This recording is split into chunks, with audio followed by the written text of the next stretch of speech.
पूर्णिमा के दिन आप शाम को प्रदोष काल के समय लोटा पानी, उसमें 5 बेलपत्र रखकर, एक कमलगट्टा डालकर भगवान चंद्रेश्वर महादेव के नाम से भगवान शंकर को चढ़ा दीजिए। आपकी जो कामना हो वो कामना कर चढ़ाएं। विनती करें चंद्रेश्वर महादेव को और निवेदन करें कि हमारा ये कार्य सफल हो। एक महीने की पूर्णिमा को जिसके घर में दूध की सामग्री बनती हो, दूध की सामग्री तैयार होती हो, खीर प्रसाद तैयार होता हो, उसके घर में कभी क्लेश नहीं हो सकता। एक महीने की पूर्णिमा को जिसके घर में दूध की सामग्री बनती हो, दूध की सामग्री तैयार होती हो, खीर प्रसाद तैयार होता हो, उसके घर में कभी क्लेश नहीं हो सकता। पूर्णिमा के दिन चावल का एक आखा दाना जानते हो, पूरा खंडित चावल नहीं, कितना चावल, एक दाना चावल का शंकर भगवान के शिवलिंग पर समर्पित करिए। एक बेलपत्र जिसका डंडी का मुख अपनी ओर हो, जहां से चावल चढ़ाया है, उस चावल के ऊपर अपनी कामना कर रख दीजिए और चंद्रमौली भगवान का स्मरण करिए। कौन से भगवान? शंकर भगवान का सर्वश्रेष्ठ सुंदर नाम है चंद्रमौली। चंद्रमौली भगवान का स्मरण करिए, अपनी कामना कर बेलपत्र समर्पित कर शिव जी पर एक लोटा पानी, एक जल पात्र समर्पित करो, कलश से जल चढ़ा दीजिए, नयनों में वो जल लगाकर अपनी कामना कर वापस घर को आइए। आएगी जो कामना करी है मेरा चंद्रमौली भोलेनाथ उसे पूर्ण कर ही देगा। ध्यान रखिएगा, यदि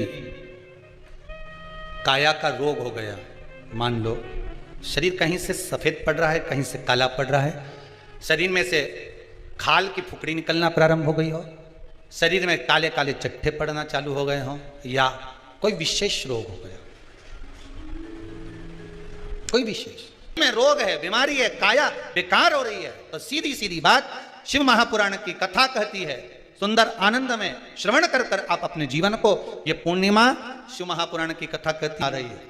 कुछ नहीं करना, पीपल का एक पत्ता, उस पत्ते पर थोड़ा सा चावल, पूर्णिमा की रात्रि को अपने हाथ में लेकर, अपने नयनों से लगाकर, शरीर पर से स्वयं उतारकर उसको दरवाजे के पास रख दीजिए। पूर्णिमा की रात्रि को पूर्ण होने पर उस चावल को दूसरे दिन सूंघ कर बहते हुए पानी में डाल दीजिए। महाराज, कितने भी रोग से ग्रसित हो गए, पीपल का एक पत्ता 52,000 ब्राह्मण की साक्षी कराता है। महाराज बहुत ध्यान देना, पीपल के वृक्ष में स्वयं नारायण का, मेरे कृष्ण का वास है। स्वयं भगवान गीता के अंतर्गत कहते हैं कि मैं पीपल का वृक्ष हूं, नारायण उसी में बसता। 52,000 ब्राह्मणों का वासा एक पीपल के पत्ते में होता है। और आपको पहले भी कथा में कहा, गाय, ब्राह्मण, बहन, बेटी, ये सब काल का हरण करने वाले हो, काल को हरने वाले हो, रोग को मिटाइए, शिव का स्मरण कर। पूर्णिमा का जो चंद्र है वो विशाल का है, और उस चंद्र की पूर्णता में हमारी अभिलाषाएं भी पूर्ण हो। पूर्णिमा के व्रत में किस भगवान की पूजन होती है? तो कहा पूर्णिमा के व्रत में केले के खंभ लगाकर पूर्णिमा का जो अध्यापन होता है, पूर्णिमा की जो पूजन होती है, उस पूजन में शंकर और पार्वती की पूजन की जाती है, शिव और नारायण की पूजन करी जाती है, शंकर और पार्वती का स्मरण किया जाता है। किसकी पूजन होती है? शिव पार्वती। क्यों शंकर और पार्वती का पूजन क्यों करा जाता है पूर्णिमा के व्रत में? क्योंकि शिव और माता पार्वती ही केवल एक ऐसे हैं जिन्होंने अपूर्ण लक्ष्मी को भी पूर्ण बना दिया था। किसको पूर्ण बनाया है? लक्ष्मी। पूर्णिमा के दिन अगर आप शंकर भगवान को एक लोटा पानी अगर शिव को समर्पित कर रहे हो, श्वेत पुष्प को रखकर शंकर जी के ऊपर सफेद फूल को चढ़ाकर अगर एक लोटा जल भी, एक पात्र जल भी शंकर को समर्पित कर रहे हो, तो ये लक्ष्मी के लिए ही तो कर रहे हो। और कौन सी लक्ष्मी? पूर्ण लक्ष्मी। पूर्णिमा के नारियों को, स्त्रियों को अखंड सौभाग्य के लिए, जो नारी वैधव्य नहीं होना चाहती है, उस नारी को पूर्णिमा के कितने व्रत करना चाहिए? जिस नारी के यहाँ संतान नहीं हो, औलाद नहीं हो, उसको पूर्णिमा के कितने व्रत करना चाहिए? जिस नारी का पुत्र पति बहुत बीमारी से ग्रसित हो, लग रहा हो कि ये मेरा बेटा बहुत बड़ी बीमारी में घिरा हुआ है, तो नारी को कितने व्रत करना चाहिए? स्वयं भगवान कृष्ण ने माता यशोदा को द्वापर में भी बताया है कि पूर्णिमा के 32 व्रत होते हैं। कितने व्रत होते हैं? 32। हम भगवान कृष्ण यशोदा रानी को, माता यशोदा जी को भी बता रहे हैं 32 व्रत। अब आपको किसी ने बता दिया होगा कि 8 कर लो, 7 कर लो, 6 कर लो, 12 कर लो, इसलिए आपने बोला कि 12 कर लीजिए, 32 कर लीजिए। नारी बेधव्य होकर ना मरे, उसका पति कोई रोग से ग्रसित ना हो, उसका पुत्र किसी रोग में ना पड़े। कितना सुंदर संवाद लिखा है, अगर किसी माता का पुत्र मान लो किसी नशे में डूबा हुआ है, कोई नशा कर रहा है और गलत नशा है, आपको लग रहा है कि ये नशे में डूबा हुआ है, आपको लग रहा है कि ये गलत जगह पर डूब गया है, आपको लग रहा है कि मदिरापान में, मांसाहार में या अधिक अधिक गांजा आदि का जो भी नशे होते हैं, जितने भी नशे, उसमें डूब चुका है और माँ उसको समझा रही है, तू नशे में मत डूब, तू इस काम को मत कर, तू ये गलत कर्म मत कर। माँ उसको समझा कर हार गई। तो मेरा माताओं से निवेदन है, आप उसको समझाना बंद कर दो, एक काम करना प्रारंभ कर दीजिए। हमें जो शिव महापुराण के माध्यम से शास्त्र कह रहा है कि आप 32 पूर्णिमा के व्रत प्रारंभ कर दो। उसमें करना क्या है आपको? केवल जिस दिन व्रत रहे, रात्रि के समय पर कोई भी मीठा, कुछ भी सामग्री आप चंद्र की रोशनी में, चंद्र को अर्घ देने के बाद, पूजन करने के बाद उसको रखो, और वही सामग्री जो नशा कर रहा है उसको पूर्णिमा के दूसरे दिन उसको खिलाओ। आप धीरे धीरे खिलाना चालू करेंगे, जिस नशे में वो डूबा हुआ उस नशे से वो छूटना प्रारंभ हो जाएगा। 2 पूर्णिमा व्रत करके तो देखो, तीसरे में तुम्हें जरूरत ही नहीं पड़ेगी, धीरे धीरे आप रुक, वो छूटना प्रारंभ हो जाएगा। अगर नारी अपने पुत्र और अपने पति के लिए, उसकी उम्र की वृद्धि के लिए, रोग मुक्ति के लिए, विश्व के ताप को कम करने वाले चंद्रदेव की आराधना पूर्णिमा के व्रत को धारण करती है, तो नारी उस व्रत के प्रभाव से अपने पुत्र और पति की बीमारी को, रोग को हर लेती है।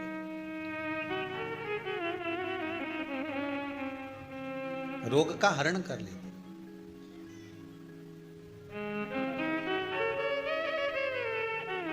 महाराज, जो बच्चा बुद्धि से विकलांग हो, विद्या में कमजोर हो, परीक्षा हॉल में पेपर देते समय भूल जाता हो, वे काम ना करता हो, निवेदन है किसी भी पूर्णिमा की रात्रि को 12 बजे गाय के, गौ माता देसी गाय के जो 4 थन होते हैं, उन 4 थन में से जो आगे के थन होते हैं, 2 पीछे की ओर होते हैं, 2 आगे की ओर होते हैं, तो जो आगे के 2 थन हैं उस थन का दूध निकलवा लिया जाए, और उस दूध का कोई भी मीठा पदार्थ बनाओ तो ठीक है, ना बनाओ तो उसी दूध में शक्कर मिलाकर पूर्णिमा की रात्रि को, जो विवेक से कमजोर हो, बुद्धि से कमजोर हो, या याद करा हुआ सब भूल जाते हो, या आपके लिए भी है कोई चीज रखते हो भूल जाते हो, विवेक याद नहीं रहता, बुद्धि में इतना प्रबल बल नहीं आ पाता, याददाश्त कमजोर होती चली जा रही, तो किसी भी पूर्णिमा की रात्रि को 12 बजे गाय के आगे के 2 थन का दूध, उसमें कोई पदार्थ, शक्कर, गुड़ कुछ भी मिलाकर भगवान के चंद्रदेव की साक्षी में उसको पिला दिया जाए। महाराज, बार बार पिलाने की जरूरत ही नहीं पड़ेगी, एक ही बार में काम कर जाएगा और विवेक पूर्ण तरह से कार्य कर लेगा। इसी गाय के आगे के 2 थन का दूध बड़ा प्रबल होता है। पूर्णिमा की रात्रि को 12 बजे उसका प्रयोग किया जाए। दूध को निकाल लो, शाम के समय, रात्रि के समय ग्वाले से कहकर, जिसके यहाँ पर देसी गाय हो वहां निकलवा कर उसको रखा जाए, उसका पान करा जाए। रोग बीमारी में प्रबलता का विधान में कहा गया कि 32 पूर्णिमा का पहला संकल्प होना चाहिए, उसके बाद आपकी 32 पूरी हो जाए, फिर आप दूसरे और व्रत कर लो, फिर 32 कर लो, फिर 32 कर लो, पर उसमें पूर्णता का भाव। नैनों में नंबर बढ़ते चले जा रहे हो, चश्मा उतर नहीं रहा हो, दूर का नहीं दिखे, कहीं किसी को पास का नहीं दिखे, रहते हैं, उसके लिए तुलसी की जो डंडी होती है, तुलसी जैसे बेलपत्र की जो ये डंडी है, ऐसी तुलसी का जो पत्ता होता है, उस पत्ते की जो डंडी होती है, उस डंडी को चंद्रमा को देखा जाता है, उस डंडी की जो कोर होती है, उस कोर को दृष्टि से मिलाया जाता है। माँ की रात्रि ठीक 12 बजे आप चंद्रमा की, जैसे चंद्रमा का भाग, उस चंद्रमा के भाग को आप उस डंडी के भाग से निहारने का प्रयास करें। महाराज घर में आई है, घी का दिया लगाई है, उस घी के दीप को लगाने के बाद पूर्णिमा के दिन उस पर एक प्लेट थोड़ी तिरछी करके रख दो, जिससे उसकी कालोच काई की उस दीप की, घी के दीप की कालोच उस प्लेट पर आ जाए। थोड़ी सी कालोच ले लीजिए, 5-10 मिनट में आ जाएगी। उसको गाय के घी में मिलाकर आंखों में सुरमा लगाकर रात्रि को सो जाइए। 3 दिन बाद आप महसूस करेंगे कि नेत्र की ज्योति बढ़ना प्रारंभ हो रही है। अब इस प्रयोग को करने में कोई धन लगा तुम्हारा? अरे बोलो तो सही। कोई दौलत लगी तुम्हारी, कोई संपदा, या फिर तुमने सियोर वाला महाराज के लाके खूब बटोर के दे दिया, कुछ लगा नहीं। तुम करोगे, लाभ तुम्हें मिलेगा।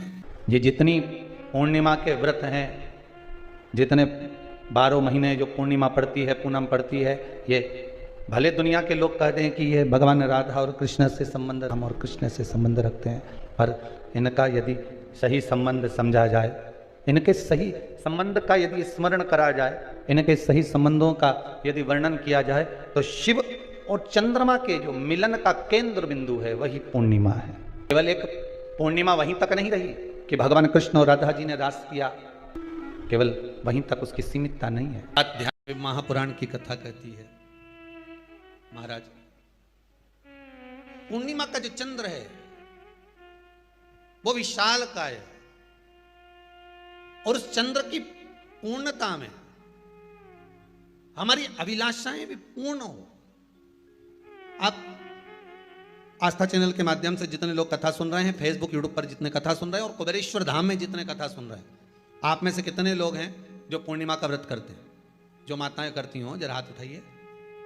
पूर्णिमा का व्रत जो करते हो ना आप लोग, रखिए हाथ। अब पूर्णिमा के व्रत में आपने कई बार किताब पढ़ी होगी पूर्णिमा की, या आपने व्रत किया होगा, या पूर्णिमा का व्रत आप धारण करे होगे, तो उसमें पूजन कौन से भगवान की होती है? पूर्णिमा के व्रत में किस भगवान की पूजन होती है? तो कहा पूर्णिमा के व्रत में केले के खंभ लगाकर पूर्णिमा का जो अध्यापन होता है, पूर्णिमा की जो पूजन होती है, उस पूजन में शंकर और पार्वती की पूजन की जाती है,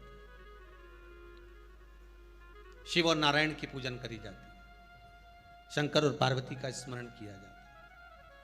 किसकी पूजन होती है? शिव पार्वती। क्यों शंकर और पार्वती का पूजन क्यों करा जाता है पूर्णिमा के व्रत में? क्योंकि शिव और माता पार्वती ही केवल एक ऐसे हैं जिन्होंने अपूर्ण लक्ष्मी को भी पूर्ण बना दिया था। किसको पूर्ण बनाया है? लक्ष्मी। पूर्णिमा के दिन अगर आप शंकर भगवान को एक लोटा पानी अगर शिव को समर्पित कर रहे हो, श्वेत पुष्प को रखकर शंकर जी के ऊपर सफेद फूल को चढ़ाकर अगर एक लोटा जल भी, एक पात्र जल भी शंकर को समर्पित कर रहे हो, तो ये लक्ष्मी के लिए ही तो कर रहे हो। और कौन सी लक्ष्मी? पूर्ण लक्ष्मी। पूर्ण लक्ष्मी। आपको पहले भी कथा में कहा, एक बार भगवान विष्णु के सामने लक्ष्मी मैया ने बहुत तेज स्वर में कह दिया था, नारायण, दुनिया के लोग आपका नाम जपते हैं, दुनिया के लोग नारायण नारायण कहते हैं, दुनिया के लोग आपका भजन करते हैं, पर सत्य मायने में कहूं ना तो मेरे बिना दुनिया के लोगों की नहीं चल सकती, मेरे बिना दुनिया नहीं चल सकती, संसार मेरे बिना नहीं चल सकता। भगवान विष्णु ने कहा ये तो गलत है लक्ष्मी आपका कहना।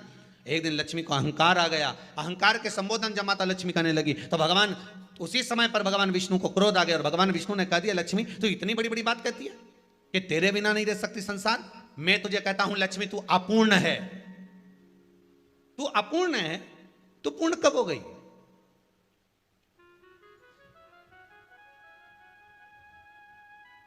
तेरी पूर्णता कहां हो गई? लक्ष्मी की आंख से आंसू बहने लगे। आज आपने मुझे अपूर्ण कहा है, आपको मालूम है आप मुझे अपूर्ण कह रहे हो? आपको ये ज्ञात हो रहा है आप मुझे अपूर्ण कह रहे हो? भगवान कहते हैं हाँ लक्ष्मी मैंने तुझे अपूर्ण कहा है। अपूर्णता का मतलब आप जानते हो ना? भगवान कहते हैं लक्ष्मी मैं सब जानता हूं। लक्ष्मी रोती हुई माता सरस्वती के पास पहुंच गई। सरस्वती ने पूछा क्या बात है लक्ष्मी, क्यों रो रही हो? लक्ष्मी जी ने कहा क्या बताऊं सखी, मेरे पति ने आज मुझे अपूर्ण कह दिया है। तो क्यों रो रही है तू? अपूर्ण अगर कह दिया, पति ने ही तो कहा है ना, तो क्यों रोना? चल मेरे साथ में। और सरस्वती मैया माता लक्ष्मी को लेकर सीधे पहुंच गई माता पार्वती के यहाँ।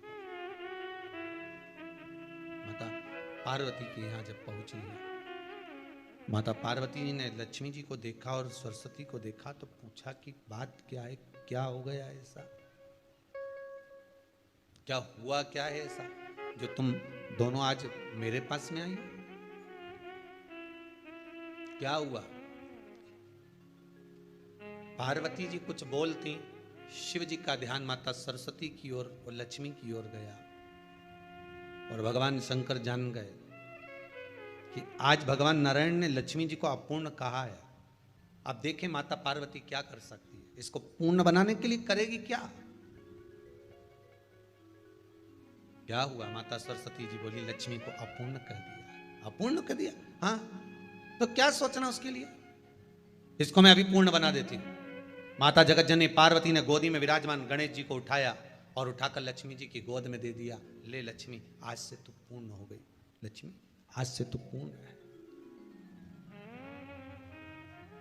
गोदी में जब तक संतान नहीं है तो नारी को लोग अपूर्ण समझते हैं, पर माता पार्वती जी ने संपूर्ण ब्रह्मांड में एक सिद्धता प्रदान कर दी कि अपने गोदी के लाल को, अपने गोदी के पुत्र को माता ने लक्ष्मी की गोद में देकर लक्ष्मी को पूर्ण बना दिया। वो दिन कौन सा था? पूर्णिमा का दिन, लक्ष्मी को पूर्ण करने का दिन,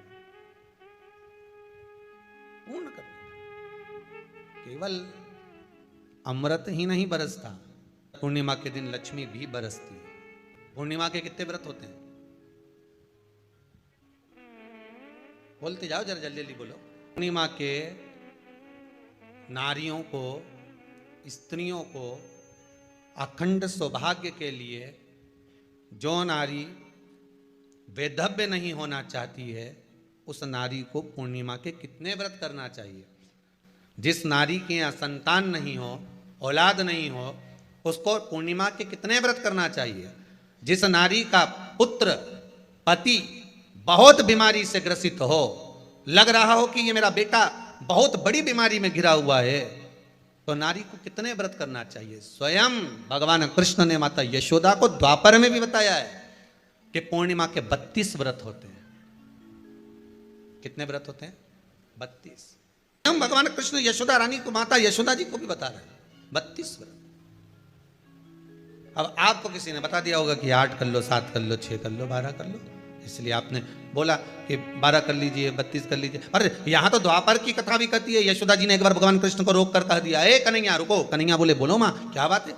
कन्हैया जरा रुकिए, इधर आओ जरा। भगवान कृष्ण आए।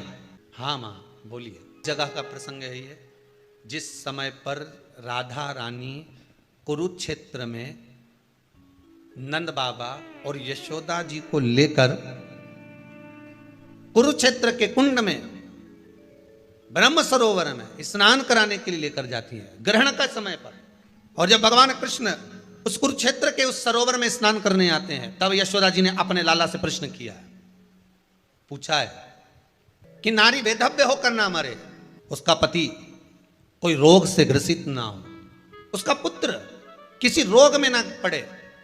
कितना सुंदर संवाद लिखा है। अगर किसी माता का पुत्र मान लो किसी नशे में डूबा हुआ है, कोई नशा कर रहा है और गलत नशा है, आपको लग रहा है कि ये नशे में डूबा हुआ है, आपको लग रहा है कि ये गलत जगह पर डूब गया है, आपको लग रहा है कि मद्रापान में, मांसाहार में या अधिक गांजा आदि का जो भी नशे होते हैं, जितने भी नशे, उसमें डूब चुका है। और माँ उसको समझा रही है, तू नशे में मत डूब, तू इस काम को मत कर, तू ये गलत कर्म मत कर। माँ उसको समझा कर हार गई। तो मेरा माताओं से निवेदन है, आप उसको समझाना बंद कर दो, एक काम करना प्रारंभ कर दीजिए। हमें जो शिव महापुराण के माध्यम से शास्त्र कह रहा है कि आप 32 पूर्णिमा के व्रत प्रारंभ कर दो। उसमें करना क्या है आपको? केवल जिस दिन व्रत रहे, रात्रि के समय पर कोई भी मीठा, कुछ भी सामग्री आप चंद्र की रोशनी में, चंद्र को अर्घ देने के बाद, पूजन करने के बाद उसको रखो, और वही सामग्री जो नशा कर रहा है उसको पूर्णिमा के दूसरे दिन उसको खिलाओ। आप धीरे धीरे खिलाना चालू करेंगे, जिस नशे में वो डूबा हुआ है उस नशे से वो छूटना प्रारंभ हो जाएगा। 2 पूर्णिमा व्रत करके तो देखो, तीसरे में तुम्हें जरूरत ही नहीं पड़ेगी। धीरे धीरे आप रुक, वो छूटना प्रारंभ हो जाएगा। स्वयं भगवान कर रहे हैं। यशोदा मैया ने कन्हैया को रोक लिया कुरुक्षेत्र के उस मैदान में, और भगवान कृष्ण का दर्शन माता यशोदा जी करी। बहुत दिनों के बाद माँ को, आज माता यशोदा को लाला का दर्शन हुआ, बहुत समय के बाद, जानने के बाद। बहुत समय। कृष्ण से माता यशोदा जी ने पूछा, कन्हैया लो, किसी नारी का पुत्र या पति रोग से ग्रसित हो,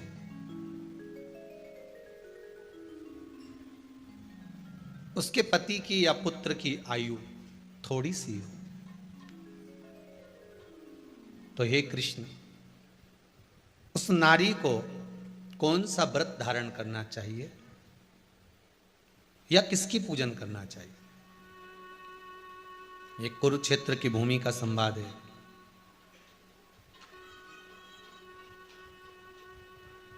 भगवान कह रहे हैं, मां, अगर नारी अपने पुत्र और अपने पति के लिए, उसकी उम्र की वृद्धि के लिए, रोग मुक्ति के लिए, विश्व के ताप को कम करने वाले चंद्रदेव की आराधना पूर्णिमा के व्रत को धारण करती है, तो नारी उस व्रत के प्रभाव से अपने पुत्र और पति की बीमारी को, रोग को हर लेती है।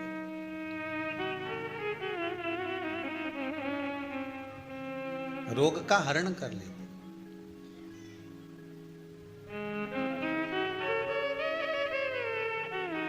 महाराज, जो बच्चा बुद्धि से विकलांग हो, विद्या में कमजोर हो, परीक्षा हॉल में पेपर देते समय भूल जाता हो, वे एक काम ना करता हो, तो निवेदन है, किसी भी पूर्णिमा की रात्रि को 12 बजे गाय के, गौ माता देसी गाय के जो 4 थन होते हैं, उन 4 थन में से जो आगे के थन होते हैं, 2 पीछे की ओर होते हैं, 2 आगे की ओर होते हैं, तो जो आगे के 2 थन हैं, उस थन का दूध निकलवा लिया जाए और उस दूध का कोई भी मीठा पदार्थ बनाओ तो ठीक है, ना बनाओ तो उसी दूध में शक्कर मिलाकर पूर्णिमा की रात्रि को, जो विवेक से कमजोर हो, बुद्धि से कमजोर हो, या याद करा हुआ सब भूल जाते हो, या आपके लिए भी है, कोई चीज रखते हो भूल जाते हो, विवेक याद नहीं रहता, बुद्धि में इतना प्रबल बल नहीं आ पाता, याददाश्त कमजोर होती चली जा रही, तो किसी भी पूर्णिमा की रात्रि को 12 बजे गाय के आगे के 2 थन का दूध, उसमें कोई पदार्थ, शक्कर, गुड़ कुछ भी मिलाकर भगवान के चंद्रदेव की साक्षी में उसको पिला दिया जाए। महाराज, बार बार पिलाने की जरूरत ही नहीं पड़ेगी, एक ही बार में काम कर जाएगा और विवेक पूर्ण तरह से कार्य करने जाएगा। इसी गाय के आगे के 2 थन का दूध बड़ा प्रबल होता है। पूर्णिमा की रात्रि को 12 बजे उसका प्रयोग किया जाए। दूध को निकाल लो शाम के समय, रात्रि के समय ग्वाले से कहकर, जिसके यहाँ पर देसी गाय हो वहां निकलवा कर उसको रखा जाए, उसका पान करा जाए। रोग बीमारी में प्रबलता है। तो मां यशोदा जी जग कल्याण के लिए पूछ रही है। जब देवता 33 कोटि देवता उस चंद्र के इंतजार में रहते हैं कि ये चंद्र प्रबल होगा, तब जाकर ये चंद्र यहां पहुंचेगा, तब जाकर हम मंथन करेंगे, तब जाकर वो अमृत मिलेगा, और उस अमृत को देवता धारण करेंगे तो वो आनंद पा जाएंगे। हम क्यों एक एक पूर्णिमा छोड़ें? एक एक पूर्णिमा के महत्व को जानिए। कोई पूर्णिमा साधारण नहीं है, कोई प्रदोष साधारण नहीं है, कोई शिवरात्रि साधारण नहीं है। 12 महीने शिवरात्रि पड़ती है, 12 महीने में प्रदोष पड़ते हैं, का महत्व ही नहीं जान पाते। कौन से प्रदोष पर क्या करना है, कौन सी पूर्णिमा को क्या धारण करना है, कौन सी शिवरात्रि पर। कई लोगों को तो यहां तक नहीं मालूम था कि भाई श्रावण के महीने में भी शिवरात्रि आती है। वो तो बस लोगों के कि शिवरात्रि का पूजन हुआ, तो उसका स्मरण क्यों छोड़े हम? अगर ये वेद और शास्त्र ब्राह्मणों को दिए गए हैं, ये वेद और शास्त्र विद्वत जन को दिए गए हैं, तो इसका स्मरण होना चाहिए कि हम निकाल कर जनमानस तक ये चीज पहुंचाएं कि हमें इस दिन ये पूजन करना है, उसका स्मरण होना चाहिए। भगवान कृष्ण से यशोदा जी ने पूछा तो भगवान कृष्ण ने कहा, मां, पूर्णिमा का व्रत अगर नारी 32 पूर्णिमा धारण कर लेती है तो वो नारी बेधव्य होकर नहीं जाती। पर आप लोग व्रत जो करते हो ना, जो भी व्रत आप लोग उठाते हो, सोमवार का व्रत जैसे किसी माता जी ने उठा लिया और वो उठाने के बाद, हम तो शादी नहीं हुई थी ना जब भी सोमवार व्रत करते थे, अब शादी हो गई अभी भी हम सोमवार का व्रत कर रहे हैं, करे जा रहे हैं, करे जा रहे हैं, करे जा रहे हैं। पर उसका कोई उद्यापन नहीं करा, कोई संकल्प नहीं लिया गया कि मैं 5 करूंगी कि 16 करूंगी कि 25 करूंगी कि 31 करूंगी कि 21 करूंगी। इसलिए पूर्णिमा व्रत का विधान में कहा गया कि 32 पूर्णिमा का पहला संकल्प होना चाहिए। उसके बाद आपकी 32 पूरी हो जाए, फिर आप दूसरे और व्रत कर लो, फिर 32 कर लो, फिर 32 कर लो, पर उसमें पूर्णता का भाव। अभी तक किसी के सोमवार और गुरुवार और शुक्रवार के व्रत ही पूर्ण नहीं हुआ, अभी तक चल रहा है, अभी तक चल रहा है। हम तो सोमवार का व्रत करते हैं, हम तो शनिवार करते हैं। अब शनिवार करते करते 4 साल हो गए, 6 साल हो गए, 5 साल हो गए। भगवान को तो थोड़ा बहुत कुछ खिला पिला के उनको एक बार तो विश्राम दे। भगवान भी मन में सोच रहे अब तो निपटेगी तभी छोड़ेगी। कोई भी व्रत आप करो, उस व्रत का एक संकल्प, एक नियम कि मैं इतने व्रत करूंगी, ये मेरा नियम। जैसे नवरात्रि के 9 दिन मैंने करे, व्रत धारण करे, 10वें दिन उसको छोड़ दिया। अब तुम तो सोच कर बैठी कि ये मैं 9 दिन धारण कर लूंगी न, एक दिन बाद एकादशी पड़ रही है तो 10वें के दिन कौन छोड़े। दशहरे का भी व्रत ये भी कर लूँ, 11 भी पूरी कर लूँ, उसके बाद प्रदोष भी कर लूँ, और प्रदोष के बाद में मैं फिर जो द्वादशी पड़ी 12 पड़ी वो कर कुरा के इसके बाद ही छोड़ूंगी। थोड़ा सा जिस व्रत को उठाया गया, जिस व्रत का नियम लिया गया है, उस व्रत का प्रदान कर कर फिर उसको थोड़ा सा भाग प्रदान कर कर हमने ये व्रत पूर्ण कर लिए। भगवान हमारा ये व्रत आपकी कृपा से, हे विश्वनाथ, हे शंभु, हे त्रिकालदर्शी, हे कैलाशी, मेरी 26 एकादशी आज पूर्ण आपकी कृपा से हुई है, इसलिए मैं उद्यापन कर रही हूँ, आपकी कृपा से कर रही हूँ। उसके बाद फिर उठाऊंगी, फिर कर लूंगी, पर आज मैंने पूर्णता का भाव लिया। उद्यापन नहीं करो तो किसी विद्वान ब्राह्मण को घर में बुलाकर अभिषेक पूजन करा लो, उसको भोजन करा दो, दक्षिणा अधिक प्रदान कर कर उसको विदा कर दो, उसमें भी सुख का भाग। इतनी पूर्णिमा जम के बोल दो, 32 पूर्णिमा। कौन कर रहे हैं? भगवान कृष्ण। किसको कर रहे हैं? माता यशोदा को। किसने ये व्रत धारण किया? तुम्हें कुछ मालूम है किसका होता है ये व्रत? भगवान कृष्ण ने कहा ये शंकर और पार्वती का व्रत है। किसका व्रत है? शिव और पार्वती का। पूर्णिमा का व्रत शंकर और पार्वती का व्रत। तो कोई कहे कि ये तो भगवान कृष्ण का व्रत है, तो ये तो कृष्ण भगवान तो द्वापर में आए हैं, पर पूर्णिमा का व्रत तो स्वयं माता पार्वती जी ने भी धारण करा है।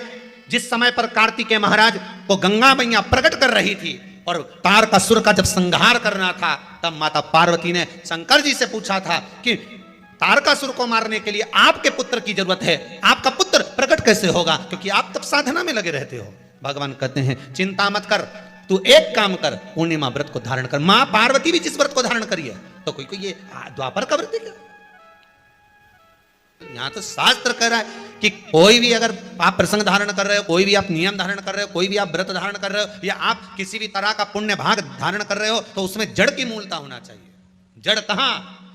केवल पूर्णिमा का व्रत कोई केवल द्वापर का नहीं है, केवल त्रेता का नहीं, ये तो सतयुग के भी आगे का निकलता है। ना जाने कितने सतयुग, कितने त्रेता, कितने द्वापर हुए, तब से चला। नैनों में नंबर बढ़ते चले जा रहे हो, चश्मा उतर नहीं रहा हो, दूर का नहीं दिखे, कहीं किसी को पास का नहीं दिखे, रहते हैं। उसके लिए तुलसी की जो डंडी होती है,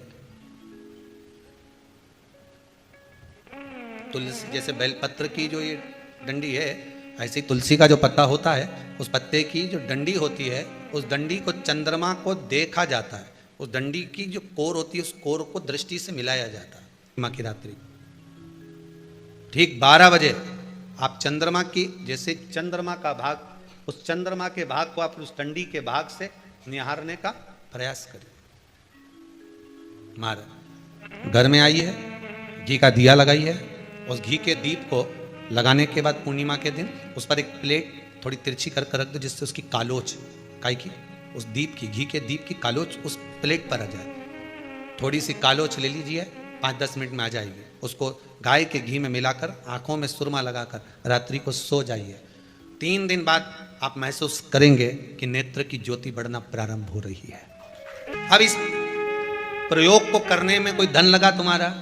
अरे बोलो तो सही। कोई दौलत लगी तुम्हारी, कोई संपदा, या फिर तुमने सियोरवाला महाराज के लाके खूब बटोर के दे दिया, कुछ लगा? नहीं।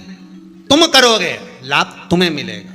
ये जितनी पूर्णिमा के व्रत हैं, जितने 12 महीने जो पूर्णिमा पड़ती है, पूनम पड़ती है, ये भले दुनिया के लोग कहते हैं कि ये भगवान राधा और कृष्ण से संबंध, हम और कृष्ण से संबंध रखते हैं, पर इनका यदि सही संबंध समझा जाए, इनके सही संबंध का यदि स्मरण करा जाए, इनके सही संबंधों का यदि वर्णन किया जाए, तो शिव और चंद्रमा के जो मिलन का केंद्र बिंदु है वही पूर्णिमा है। केवल एक पूर्णिमा वहीं तक नहीं रही कि भगवान कृष्ण और राधा जी ने रास किया, केवल वहीं तक उसकी सीमितता नहीं है। बात ध्यान रखिएगा, यदि काया का रोग हो गया, मान लो शरीर कहीं से सफेद पड़ रहा है, कहीं से काला पड़ रहा है, शरीर में से खाल की फुकड़ी निकलना प्रारंभ हो गई हो, शरीर में काले काले चट्टे पड़ना चालू हो गए हों, या कोई विशेष रोग हो गया, कोई विशेष में रोग है, बीमारी है, काया बेकार हो रही है, तो सीधी सीधी बात शिव महापुराण की कथा कहती है, सुंदर आनंद में श्रवण कर कर आप अपने जीवन को, ये पूर्णिमा शिव महापुराण की कथा कहती आ रही है। कुछ नहीं करना, पीपल का एक पत्ता, उस पत्ते पर थोड़ा सा चावल, थोड़ा सा चावल, पूर्णिमा की रात्रि को अपने हाथ में लेकर, अपने नयनों से लगाकर, शरीर पर से स्वयं उतार कर उसको दरवाजे के पास रख दीजिए।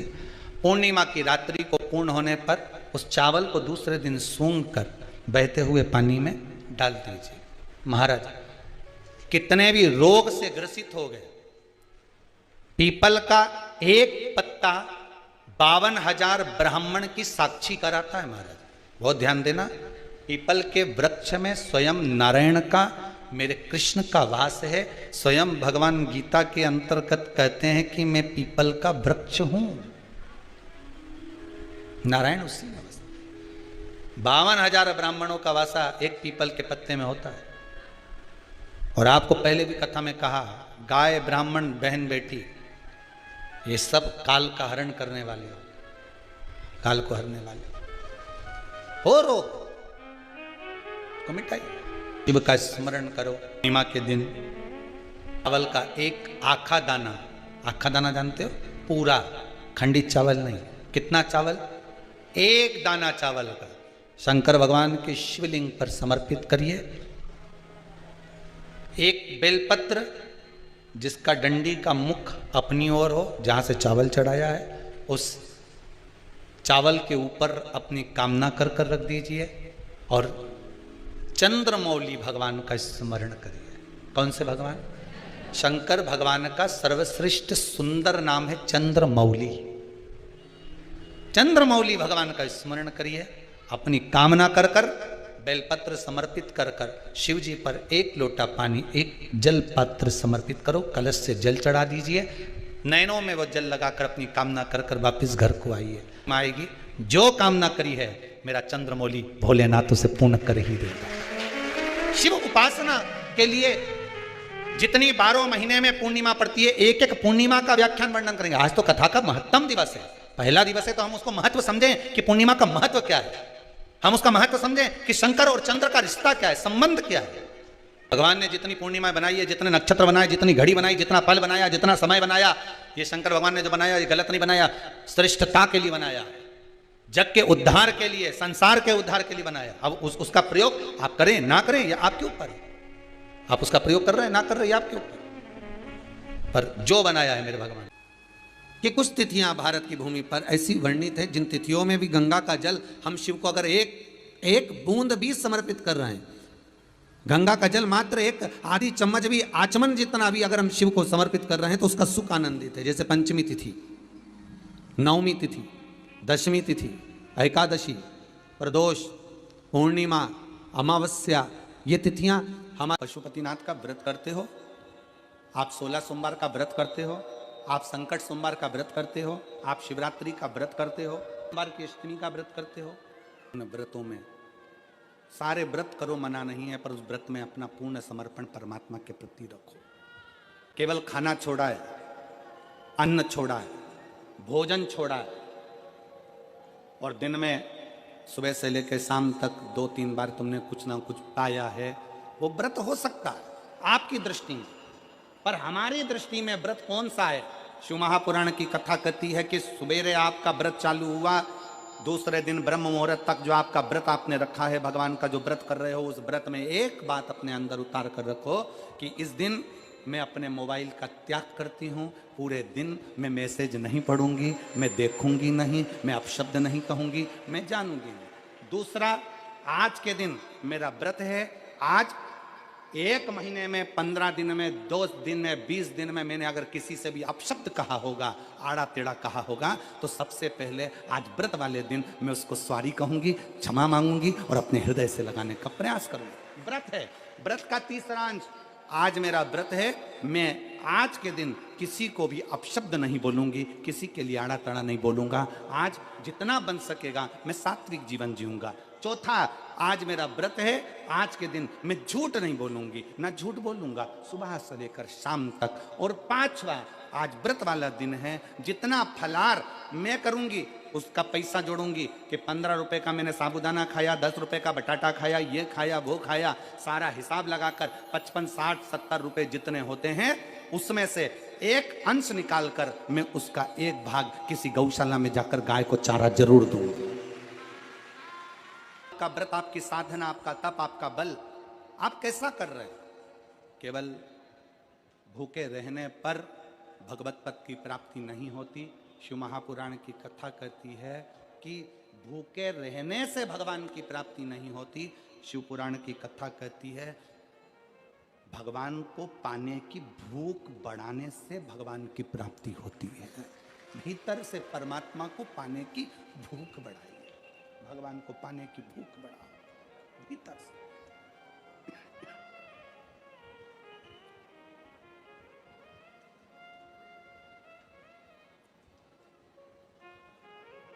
व्रत करो मना नहीं, तप करो मना नहीं, साधना करो मना नहीं, पर उस तप साधना में, व्रत में परमात्मा को पाने की ललकता हो आपके भीतर, भगवान को पाने की ललकता हो आपके भीतर, भगवत पद को पाने की ललकता हो आपके भीतर, तो भगवान है।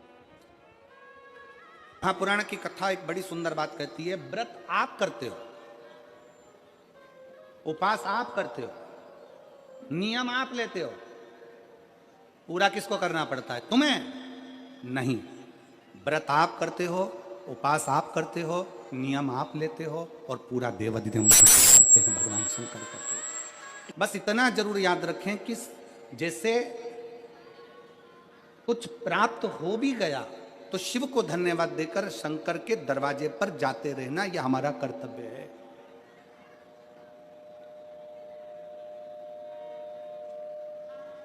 एक बहन जी ने पत्र लिखा था कल। उस पत्र में बहन जी ने लिखा कि शिव महापुराण तप का मतलब क्या होता है? चलिए, उपास का मतलब बताओ। खाना छोड़ देना व्रत नहीं है, दूसरे का धन छुड़ाकर खाना छोड़ देना व्रत है। शिक्षा दे देना, किसी को चिकित्सा की जरूरत है, उसकी चिकित्सा में थोड़ा सा धन लगा देना, कोई रोते हुए के आंख के आंसुओं को पोंछ देना, किसी के दुख में खड़े होकर उसको खुशियां प्रदान कर देना, ये दुनिया का सबसे बड़ा व्रत है, सबसे बड़ी साधना, सबसे बड़ा तप। मन साफ है तो सारी गलतियां माफ है, और अगर मन ही साफ नहीं है तो गलती कौन माफ करेगा भाई?